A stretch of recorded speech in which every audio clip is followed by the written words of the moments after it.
السلام عليكم حبايب المزارعين، كل سنه وحضراتكم طيبين.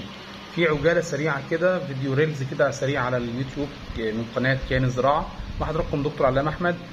باكد تاني على الذبول اللي موجود في محصول القطن خلال هذه الايام. جالي سؤال رقم واحد، في حد قال لي سيفونات المصايل تقبل الخلط مع النحاس؟ لو انا هرش ورقي ما يفضلش ان انا اضيفهم، ولكن ما دام بعمل معامله ارضيه فما فيش مشاكل في من الخلط. ده رقم واحد.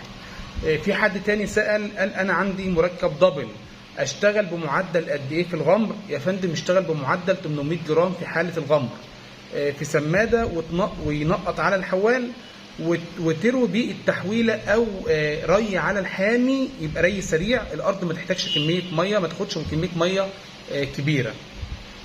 السؤال الثالث، حد قال لي تفضل ماده البروباموكارب هيدروكلورايد مع فوسفيل الالومنيوم ولا افضل النحاس مع سيفونات المصايل في الحقن الارضي؟ والله يا فندم لو موجود بروباموكارب هيدروكلورايد مع فوسفيل الالومنيوم طبعا بفضل الخلطه ديت.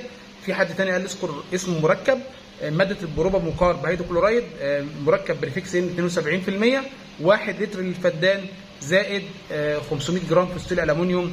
اي فوسفيل الالومنيوم اشتغل بيه مفيش مشاكل خالص. تقريبا تيكو شركه شورى كويس 500 جرام مع البريفكس ان 1 لتر، وتحطهم على الحوال وينقط على الحوال في سماده او في برميل، وتروي ري على الحامي. في حد تاني قال لي اضيف يونيفورم، مفيش مشاكل خالص يا فندم من اضافه اليونيفورم في الغمر بمعدل 750 سم برضه في سماده وينقط على الحوالي. اليونيفورم مركب طبعا تبع سنجنتا العالميه، مركب لا غبار عليه ولا اختلاف عليه في نتائج. اشتغل 750 سم للفدان، تنقيط برضه على الحوال، وتبقى ري بالتحويله او ري على الحامي. يفضل يا فندم ري على الحامي. في حاله ان الذبول ظهر بعد الري يفضل رش اي مركب. الدوفيكس ماده تيبوكونازول مع زيكسوستروبين 200 سم على 400 لتر ميه واغسل كويس، او اشتغل يونيفورم 250 سم على 400 لتر ميه واغسل كويس، برضه هيديني نتائج كويسه ان شاء الله.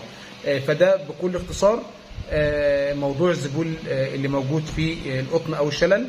في نهايه الفيديو بشكر حضراتكم على حسن الاستماع، ويا ريت حضراتكم تعملوا لنا اشتراك وسبسكرايب في القناه وتفعيل زر الجرس. والسلام عليكم ورحمه الله وبركاته.